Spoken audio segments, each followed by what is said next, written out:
রবিবার দেখুন, জানুন সত্য রামায়ণ, যা এখনো কোনো সংবাদ মাধ্যমে প্রচারিত হয়নি। একসময় এই সত্য রামায়ণ আদালতের নির্দেশে নিষিদ্ধ ঘোষিত হয়েছিল, পরে সে নির্দেশ উঠে যায়। কেন? তবে কি আদালত এই সত্য রামায়ণকে মান্যতা দিয়েছিল? দশরথের কি আরও 350 জন স্ত্রী ছিল? ঋষ্যশৃঙ্গ মুনি কি রাম, লক্ষ্মণ, ভরত, শত্রুঘ্নের পিতা?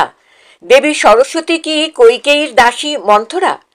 নারদের অভিশাপেই কি বিষ্ণুর মর্তে রাম হয়ে জন্মগ্রহণ? সীতা কি সম্মতি দিয়ে রাবণের সঙ্গে লঙ্কায় যান? রাম কি লক্ষ্মণকে হত্যা করতে চেয়েছিলেন?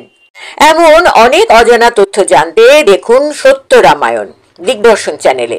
প্রতি রবিবার রাত 10টায় প্রকাশিত হবে। লগ ইন করুন, সাবস্ক্রাইব, বেল আইকন ছুঁয়ে গ্রাহক হন। Information provided by the speaker, presenter on the IDSC platform is for general information purposes only. All information is provided in good faith. However, we make no representation or warranty of any kind, express or implied, regarding the accuracy, adequacy, validity, reliability, availability, or completeness of this information. নমস্কার, সুজিত চট্টোপাধ্যায়। গত 41 সপ্তাহ ধরে আপনাদের সামনে একটি বিষয় নিয়ে হাজির হই, সত্য রামায়ণ। যারা এই পর্ব প্রথম দেখছেন তারা ভাবছেন রামায়ণের আবার সত্য মিথ্যা কি আছে? আছে। বাল্মীকি রামায়ণে যা সত্য বলে জেনে এসেছেন সেটি কৃত্তিবাসী রামায়ণে পাবেন না। আবার কৃত্তিবাসী রামায়ণে যা পাবেন, সত্য রামায়ণের যে বিষয়বস্তু, সেই বাল্মীকি রামায়ণে তা পাবেন না। আবার বাল্মীকি রামায়ণে যা পাবেন তুলসীদাসী রামায়ণে পাবেন না। আবার তুলসীদাসী রামায়ণে যা পাবেন সেটা বাল্মীকি রামায়ণে পাবেন না। যার জন্য এই সত্য রামায়ণ বিষয়টি আপনাদের সামনে হাজির করতে হচ্ছে। আর সত্য রামায়ণ নামটা কিন্তু আমার দেওয়াও নয়, এটি দিয়েছেন দক্ষিণ ভারতের দলিত আন্দোলনের একজন নেতা। তার নাম পেরিয়ার ইভি রামাস্বামী। অনেকেই তার নাম জানেন, তবে বেশিরভাগ বাঙালি তার নাম শোনেননি। তামিলনাড়ুর একজন মানুষ, যিনি দলিত আন্দোলন সংগঠিত করেছিলেন ব্রাহ্মণ্যবাদের বিরুদ্ধে। তিনি দেখেছিলেন যে এই ব্রাহ্মণ্যবাদের রামায়ণটাই হচ্ছে কিন্তু প্রথম বিষয় যেটা এই ব্রাহ্মণ্যবাদকে প্রতিষ্ঠিত করে। যার জন্য তিনি প্রায় 300টি রামায়ণ, বিভিন্ন দেশের বিভিন্ন ভাষার বিভিন্ন রামায়ণ তিনি পর্যবেক্ষণ করে তিনি এই সত্য রামায়ণ বলে একটি বই রচনা করলেন, যেখানে পুরো ডিটেলসটা তিনি তুলে ধরেছেন। সেটি প্রথমে ইংরেজিতে প্রকাশিত হয়। পরবর্তীকালে ললিত সিং যাদব নামে উত্তর ভারতের একজন দলিত আন্দোলনের নেতা, তিনি এই বইটি আবার হিন্দিতে প্রকাশ করেন। আর হিন্দিতে প্রকাশ করা মাত্রই সেই সময়কার, মানে প্রথম যুগকার ওই কংগ্রেস সরকার এই বইটির ওপর নিষেধাজ্ঞা জারি করে বাজেয়াপ্ত করে দেয়। এই ললিত সিং যাদব লড়াই করে শীর্ষ আদালতে পৌঁছে বইটি থেকে কিন্তু যে নিষেধাজ্ঞা ছিল, যে লোহার বেড়ি পরিয়ে রাখা হয়েছিল, সেটাকে তিনি মুক্ত করেন। সুপ্রিম কোর্ট পরিষ্কারভাবে বলে দেয় যে মত প্রকাশের অধিকার প্রত্যেকের আছে এবং গবেষণা করে যে বইটি লেখা হয়েছে সেই বইটি কোনো মতেই বাজেয়াপ্ত করা যাবে না। সেই সময় যেটা বললাম, কংগ্রেস সরকার বাজেয়াপ্ত করেছিল। আর পরবর্তীকালে এই আরএসএস বিজেপির দল এই বইটি কিছু পাতা পুড়িয়ে এটার বিরোধিতা করেছিল।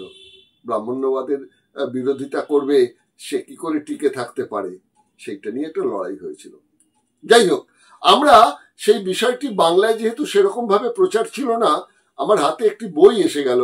সেটা হচ্ছে জনৈক এই দলিত আন্দোলনের একজন নেতা, তার নাম হচ্ছে রঞ্জিত মিস্ত্রি, তার রামায়ণ এক সত্যের উন্মোচন।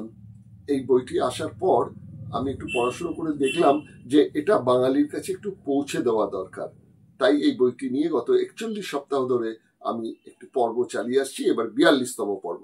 এই 42তম পর্বে আমরা মূলত যেটা কাজ করছি সেটা হচ্ছে দুটো ভাগে ভাগ করে রাখছি।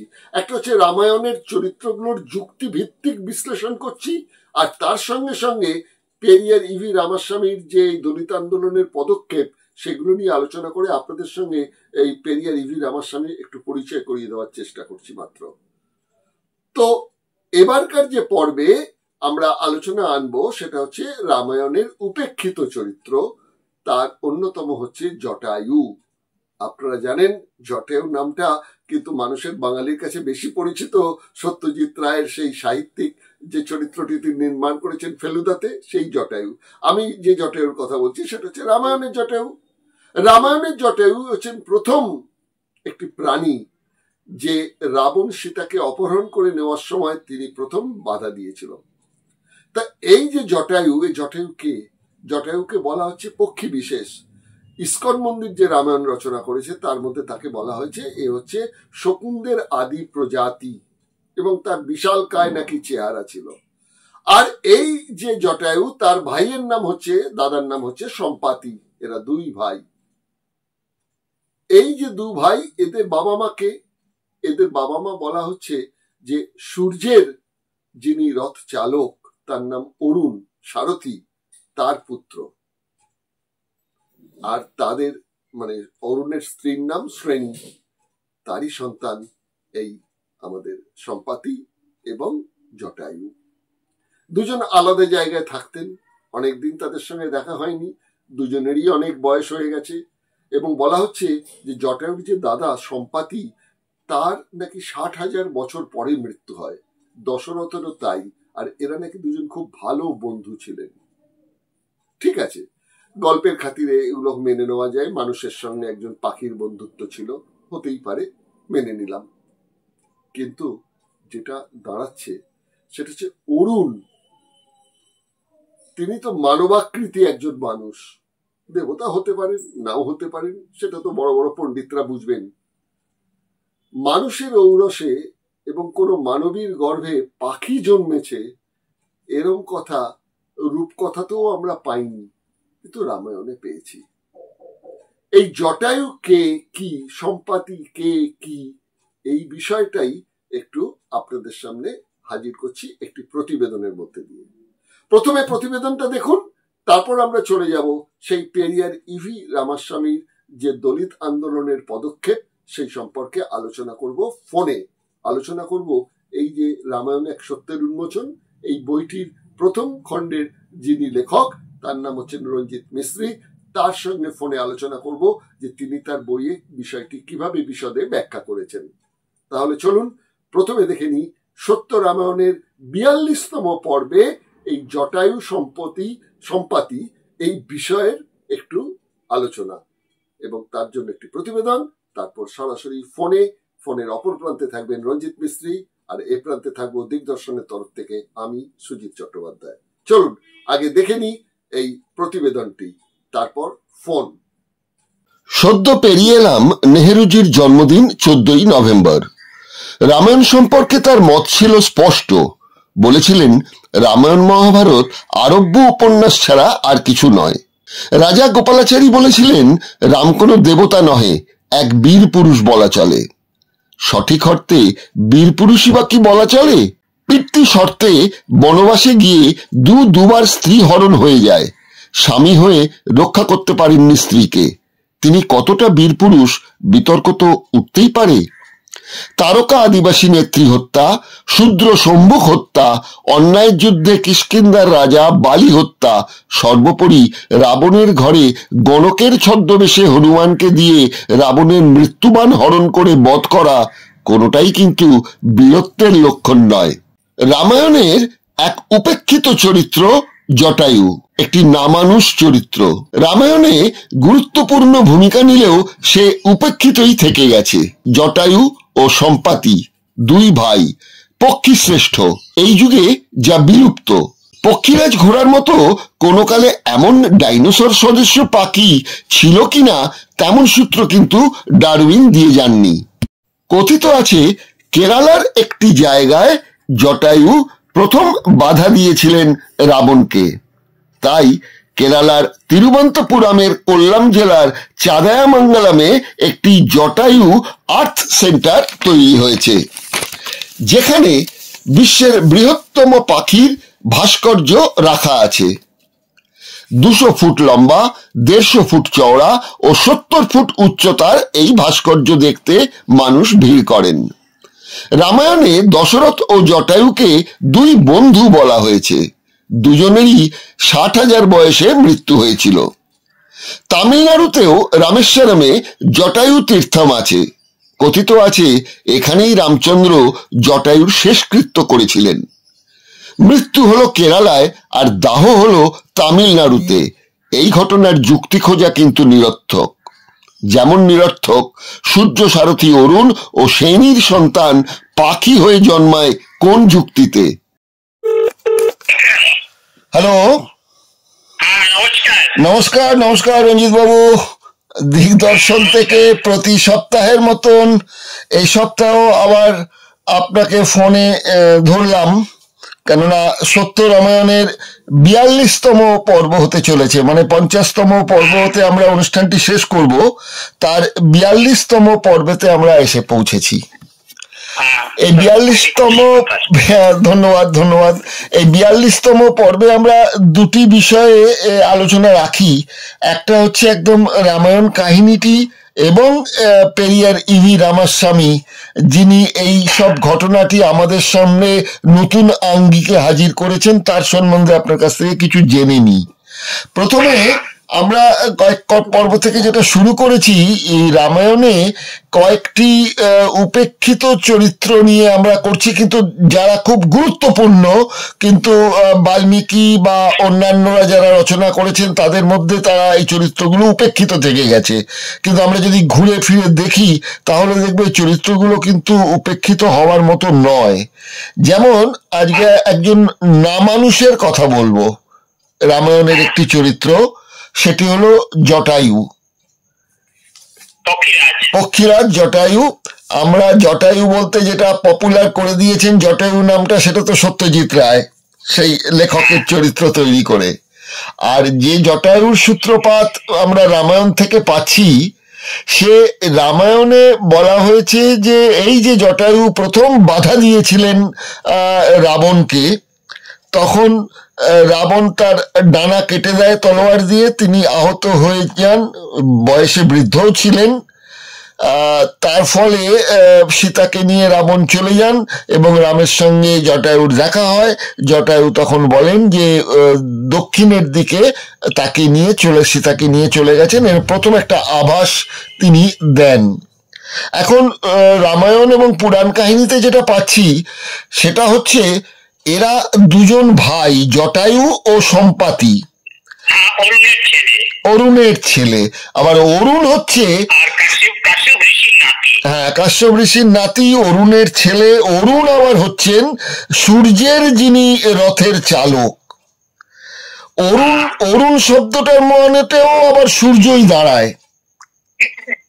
আচ্ছা, ওদিকে যেটা হলো তিনি হচ্ছেন কাশ্যপের, আর তার সঙ্গে কাশ্যপের আবার যিনি আর কি স্ত্রী, তার নাম হচ্ছে বিনতা। এই বিনতার একটা মজার জিনিস পেলাম, সেটা বলা হচ্ছে আরবি ভাষায় বিন্ত শব্দের অর্থ হলো বংশের সবচেয়ে বড় মেয়ে, জ্যেষ্ঠা কন্যা, আরবি ভাষায়। আর সংস্কৃতে শব্দটা এসছে বিনয় থেকে বিনতা, অর্থাৎ নম্র। তো তার যে এই পুত্র, তো বিনতাও হচ্ছে মানুষ, আবার দক্ষ হচ্ছেন একজন, কাশ্যপ হচ্ছেন একজন ঋষি, যার থেকে কাশ্যপ গোত্র। তাহলে এনাদের এই পক্ষী সন্তান, মানুষের আবার পক্ষী সন্তান, এ তো রূপকথার গল্পকেও হার মানিয়ে দেওয়ার মতন ব্যাপার। এবং মানুষ এগুলোকে শ্রদ্ধার সঙ্গে বেশ মানে আস্বাদন করেন বিষয়টা।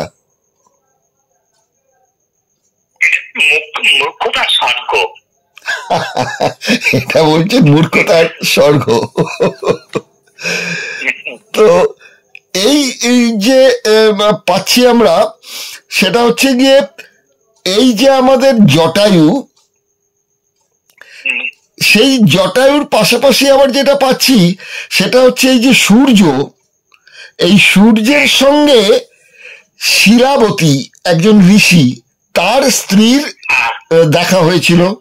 এবং এই শিলাবতীর তিনি তার স্বামীর কিছু অভিশাপ ছিল, সেইটা মুক্ত করার জন্য তিনি ইন্দ্রের সভায় গিয়েছিলেন ইন্দ্রের কাছে মুক্তি চাইতে, কেননা সাপটা দিয়েছিলেন ইন্দ্র।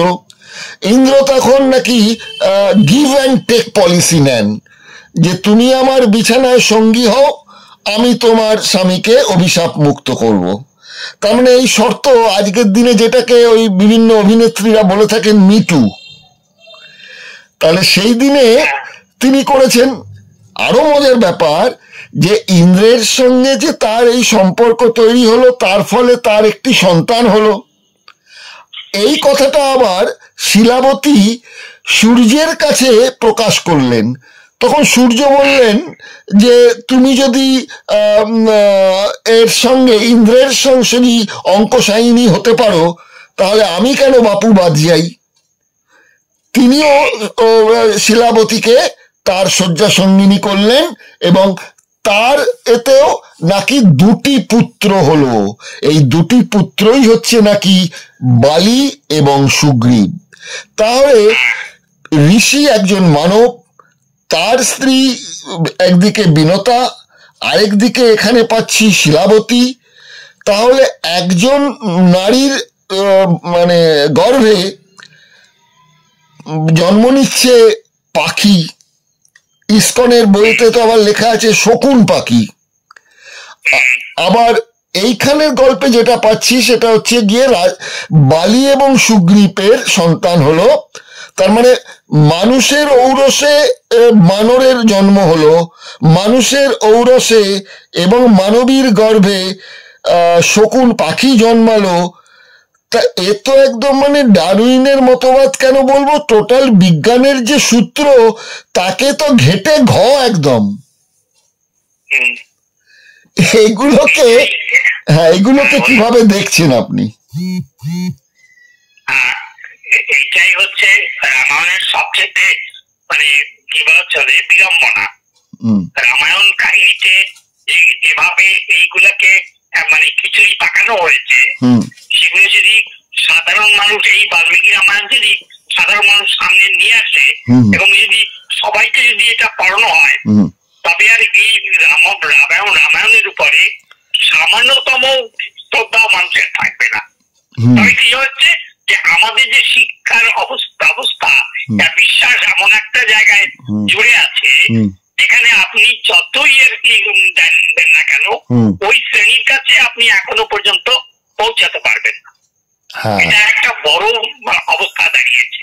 কারণ এমন ভাবে বিশ্বাস ভিতরে ঢুকে গেছে, জানা সত্ত্বেও নারীরা বলুন আর পুরুষ বলুন, অন্তর শ্রেণীর মানুষ বলুন, জানা সত্ত্বেও তারা কিন্তু এই ব্যাপারটাকে এখনো মাথার থেকে উঠিয়ে ফেলতে পারছে না। এবং শোনা যাচ্ছে কেন, ঘটনা সত্যি কথাই, মধ্যপ্রদেশের সাতনাতে একটি বিশাল জটায়ুর মূর্তি তৈরি করা আছে এবং বোধহয় পুজো আচ্ছাও সেখানে হয়। এই জটায়ুর বিশাল মূর্তি আমি ছবিতে যা দেখলাম মধ্যপ্রদেশের সাতনায়। হ্যাঁ, আচ্ছা, তাহলে মানে আপনি বলছেন যে হ্যাঁ এটা আছে। তো গুগলের সব কথা তো আর সত্যি বলা যায় না, বিশেষ করে এআই যুগে। কিন্তু আমি এর আগে একটু শুনেছিলাম, যার জন্য একটু খোঁজ খবর করে দেখলাম যে মধ্যপ্রদেশে নাকি এরকম একটি বিশাল আকারের একটি মূর্তি তৈরি করা আছে। হ্যাঁ হ্যাঁ, তাহলে আমরা দেখতে পাচ্ছি যে মানুষের মূর্তি বানানো হচ্ছে, দেবতাদের মূর্তি বানানো হচ্ছে, আবার এই পশু পাখিদেরও বিশাল বিশাল মূর্তি বানিয়ে তারও আরাধনা চলছে। এটা কি শুধু এই ভারতবর্ষেই সম্ভব? যদিও আমরা গ্রিক মহাকাব্যে, রোমান মহাকাব্যে এরকম দেখেছি, শরীরটা মানুষের, মুখটা গাধা বা ঘোড়া এরকম ইত্যাদি, স্প্রিংস যেটাকে বলা হয় আর কি, সেসব মূর্তি দেখেছি। তাহলে সেই ধারাগুলো, সেই প্রাচীন ধারাগুলো অন্য জায়গা থেকে মুছে গেছে, কিন্তু আমাদের ভারতবর্ষে এখনো তা মানে স্থায়ী থেকে গেছে এবং শ্রদ্ধার সঙ্গে সেগুলোকে পালন করা হয়। আপনি যদি এখনো দেখেন ইউরোপ সভ্যতায় কি হয়েছে, এই যে খ্রিস্টান ধর্ম যতগুলা চার্চ ছিল সেগুলো এখন মিউজিয়াম হতে চলেছে। হ্যাঁ হ্যাঁ হ্যাঁ, আর আমাদের দেশে মন্দিরের পর মন্দির আরো নির্মাণ হয়ে চলেছে। হ্যাঁ, তাই তো, মানে ভীষণ ভাবে এখন আরো বেশি বৃদ্ধি পাচ্ছে। এবং যারা এই রাষ্ট্র ক্ষমতায় দখল করছে তারা এই ধর্মের মন্দির বানিয়ে বানিয়ে তারা মানুষের ভোট, মানুষের বিশ্বাসকে হাতিয়ার করে ক্ষমতায় টিকে থাকার যে প্রতিস্পর্ধা সেটা দিনের পর দিন বৃদ্ধি পাচ্ছে। কেন ওটা জেনে গেছে মানে একটাই জায়গা আছে ধর্ম। কেন রাজনীতি, একটা রাজনীতির লোক এই যে ছট পূজা, অমুক পূজা, এগুলো সমস্ত রাজনীতিকা করছে। আজ থেকে 50 বছর আগে কোথায় ছট পূজা ছিল? ছিল না। বিগত 50 বছরে ছট পূজা আস্তে আস্তে প্রভাব বিস্তার করেছে। এই রামের স্বাধীনতার পরের থেকে রামের মূর্তি, রামের মন্দির তৈরি চলছে। মানে যত দিন যাচ্ছে ততই রাষ্ট্র ক্ষমতার যত মানে কলঙ্ক যত বাড়ছে ততই ধর্ম দিয়ে তাকে ঢাকা হচ্ছে। এটাই এখন বাস্তব। তো এইরকমই চরিত্র জটায়ু এবং জটায়ুর ভাই সম্পাতি, এদের দুজনের সঙ্গে নাকি কোনো যোগাযোগই ছিল না দু ভাইয়ের মধ্যে। এই রাম লক্ষ্মণের কাছে জটায়ু সম্পর্কে এবং আমাদের হনুমানের কাছে জটায়ু সম্পর্কে কিছু খোঁজ খবর পেলেন সম্পাতি আর কি, কারণ তিনি বৃদ্ধ অবস্থায় তিনিও ছিলেন একটা জায়গায় বসে আর কি। তো যাই হোক, দেখুন এই ব্যাপারে আমি আপনাকে একটা কথা বলছি।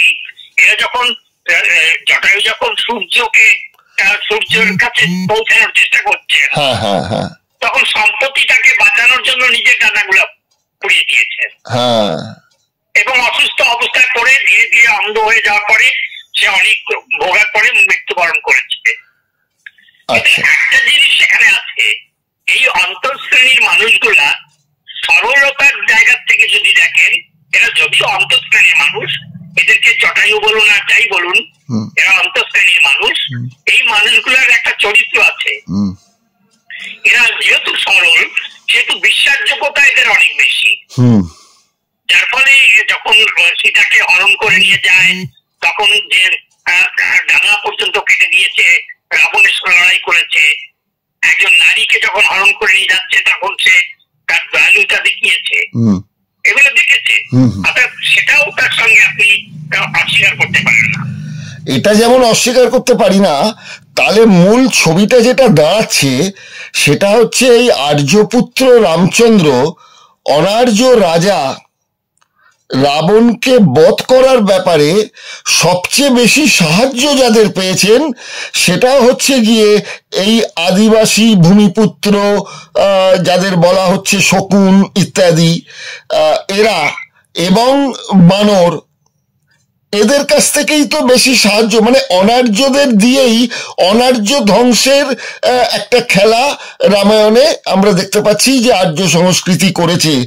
আজকেও সেই রাজনীতিতে আমরা দেখছি যে বিভিন্ন ভাগে ভাগ করে দিয়ে এই অনার্যদের সমূলে বিনষ্ট করার ব্যাপারে তারা কিছু এই আদিবাসী এবং ভূমিপুত্রদেরই তারা ব্যবহার করছে। সে তো একই, তাহলে সেই ওয়াজেদ আলীর কথাই তো বলতে পারি সেই ট্র্যাডিশন সমানে চলেছে। আপনি ব্রাহ্মণবাদীদের দেখুন, ব্রাহ্মণবাদীরা এই যে জাতি, এই জাতির যে দুর্বলতা, ধর্মের দুর্বলতা কিংবা মানসিক দুর্বলতা, এটা ভালো করে তারা অ্যানালাইসিস করতে পেরেছে, পারে এখনো। যার ফলে তারা এটাকে যে বিভাজন করে, এটাকে টুকরো টুকরো করে যে রাজত্ব করা যায়, সেটা কিন্তু খুব ভালোভাবে প্রতিষ্ঠিত। এবং আরএসএস এর জন্মের পরের থেকে আপনি দেখবেন এরা কিন্তু বনবাসী এরিয়ায়, বাকি এরিয়ায় কাজ করে করে করে মানুষকে ভুল বুঝিয়ে হোক তাদের পক্ষে নিয়েছে, এবং তার ফল হিসাবে আজকে কিন্তু পুরো ভারতবর্ষ এক মানে অন্ধকার যুগের দিকে ধীরে ধীরে চলে যাচ্ছে। ঠিক, আপনি একটা শব্দ ব্যবহার করলেন বনবাসী। এটা কিন্তু এই আরএসএস এর হিন্দুত্ববাদীরা এই আদিবাসীদের বনবাসী বলে সম্বোধন করে। এটার পেছনে তার রাজনীতি, মানে এরা আদিবাসী বলে ওরা স্বীকার করবে না, বনেতে থাকে তাই বনবাসী। আদিবাসী বললে তো মুশকিল হয়ে যাবে, তাহলে তো ভূমিপুত্রের স্বীকৃতিটা ওদের হাতে চলে যায়, আর্যদের হাতে তো থাকে না। এটাই তো তাহলে এই কৌশল, একদম তাই কৌশল। এই বিষয়ে কোনো সন্দেহ নেই যে ওরা বনবাসী শব্দটাকে ইউজ করেছে এইভাবে। হয়েছে, যার ফলে ওদের একটু উৎখাত করতে সুবিধা হচ্ছে। এবার আমরা চলে আসি আধুনিক কালে। সেটা হচ্ছে এই যে এত সব আমরা আলোচনা করছি, আপনি যে বইটা লিখেছেন রামায়ণ এক সত্যের উন্মোচন, এই বই লেখার যে প্রেরণা সেটা ঘুরে ফিরে সেই একজন ব্যক্তির কাছেই যাচ্ছে, সেই দক্ষিণ ভারতের যিনি, তার নাম হচ্ছে পেরিয়ার ইভি রামাস্বামী। তো এই পেরিয়ার ইভি রামাস্বামীর যেটা মূল আন্দোলন যেটা ছিল, যেটা 40তম পর্বেতে আপনি বলছিলেন যে তার যে এই আন্দোলন সম্বন্ধে একটু আলোকপাতটা একটু বেশি করে করাটা দরকার। তা আপনি আমাদের এই কথাটাই বলুন, যেটা দেখতে পাচ্ছি আপনি বইয়ে লিখেছেন 124 নম্বর পৃষ্ঠায়। সেটা হচ্ছে 1950 সালের ঘটনা লিখছেন যে পেরিয়ার 26শে জানুয়ারি 1950 সালে ওই গণতন্ত্র দিবস, যাকে আমরা প্রজাতন্ত্র, সাধারণতন্ত্র বিভিন্ন নামে জানি, সেটা তামিলনাড়ুর জন্য তিনি শোক দিবস ঘোষণা করেছিলেন। এবং 22শে জানুয়ারি 1950 সালে পেরিয়ারের লেখা ওই পোনম মজিগাল, মানে স্বনির্মম কথা বলে একটা প্রকাশনার বইয়ের জন্য তার জেলে পর্যন্ত যেতে হয়েছিল। তো এই সঙ্গে সঙ্গে মূর্তি পুজোর নিন্দা উনি করেছেন। তার সঙ্গে সঙ্গে দেখতে পাচ্ছি তা আমাদের এখানে যেমন আদর্শ হিন্দু হোটেল বলা হয়, আবার মুসলিমরা তাদের লেখেন যে মুসলিম হোটেল। সেভাবে পেরিয়ার নাকি তামিলনাড়ুতে বিভিন্ন ব্রাহ্মণ হোটেলের বোর্ড থেকে ব্রাহ্মণ শব্দ মুছে দেওয়ার কথা নিয়ে একটি আন্দোলন করেছিলেন, এবং এই পরিণামে হোটেলের সাইনবোর্ডে ব্রাহ্মণ শব্দ আস্তে আস্তে বিলুপ্ত হতে শুরু করে। তামিলনাড়ুর সরকার পেরিয়ারের বিরুদ্ধে মামলা দায়ের করে গ্রেপ্তার করেন যে তার এই কথাতে এই মানুষজন ব্রাহ্মণদের বিরুদ্ধে হামলা টামলা করার জন্য তিনি নাকি প্ররোচিত করেছেন, এবং একটা আদেশে তিরুচিরাপল্লীর জেলা আদালত 6 মাসের জন্য পেরিয়ারকে কারাবাসের আদেশ দেয়। এবং পেরিয়ার উত্তর ভারতের সমাজবাদী নেতা রামমোহন লাহিয়া চেন্নাইতেও একটা মিলিত হয়েছিলেন এই রাজনৈতিকভাবে এইগুলোকে প্রতিহত কিভাবে করা যেতে পারে সেই নিয়ে আলোচনার জন্য। তাহলে সেই যুগে এই যে হোটেলে ব্রাহ্মণ হোটেল নাম দিয়ে বিষয়গুলো ছিল, তা এই সম্বন্ধে যদি একটুখানি বলেন। দেখুন, এত বড় আন্দোলন হয়েছিল যে পুরো রাষ্ট্র ব্যবস্থা এই ব্যাপারে চিন্তিত হয়ে গেছিল। পেরিয়ারের এই যে চেষ্টা যে ব্রাহ্মণ নাম থাকবে না, এবং এটা ব্রাহ্মণ ভোজন, ব্রাহ্মণ এই যেগুলা করে রেখেছিলেন, শাকাহারি এইগুলা করে রেখেছিলেন, এইগুলোর বিরুদ্ধে যখন দেখলেন যে এই ব্যবস্থাটাই ব্রাহ্মণ্যবাদীর বিস্তারের সবচেয়ে বড় হাতিয়ার হয়ে রূপে কাজ করছে এবং বিভাজনের রাজনীতিতে কাজ করছে, তখন তুমি এই হামলাটা শুরু করলেন।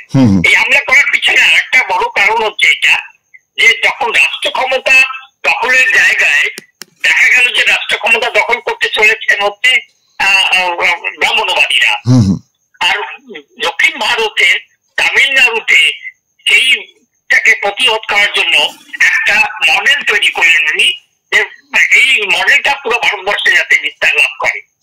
কেন তিনি তো পুরো ভারতবর্ষে বিস্তার লাভ করতে পারছেন না, এবং যার ফলে কি করেছেন, উনি যতগুলো মন্দির ছিল এই মন্দির থেকে ব্রাহ্মণদের উৎখাত করার চেষ্টা করেছেন।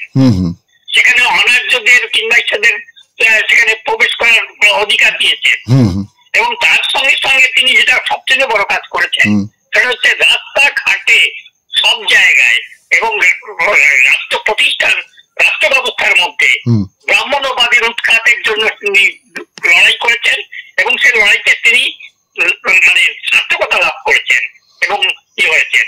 তার জন্য তাকে জেলে যেতে হয়েছে, এবং রাষ্ট্র ক্ষমতা চায়নি তাকে এইভাবেই করতে, কারণ ব্রাহ্মণ্যবাদী রাষ্ট্র ক্ষমতা রয়েছে, তাদের ভোটের রাজনীতিটাকে টিকিয়ে রাখতে গেলে তাদের ব্রাহ্মণদের ই করতে হবে, প্রশামত করতে হবে। আর ব্রিটিশ যখন এটা নয়া ঔপনিবেশিকবাদীর যে ই রয়েছে, প্রভাব রয়েছে ভারতবর্ষে, যাদেরকে ক্ষমতা ছেড়ে গেছে গান্ধী অ্যান্ড আদার, গান্ধীকে তো তৈরি করে রেখে গেছে যাতে করে ভারতবর্ষে প্রগতিশীল লড়াই এটা যাতে করে আগে না বাড়তে পারে, যার ফলে গান্ধীকে তৈরি করা হয়েছে, এবং সেইটা ভালো করে বুঝতে পেরেছিলেন পেরিয়ার, যার ফলে পেরিয়ার নিজে ধর্ম ত্যাগ করেননি, পেরিয়ার কোন ধর্মে বিশ্বাস করতেন না, এবং মানে ভারতবর্ষের 1900 শতকের পরে এর চাইতে বড় নাস্তিকবাদ কেউ ছিল না। তাই তো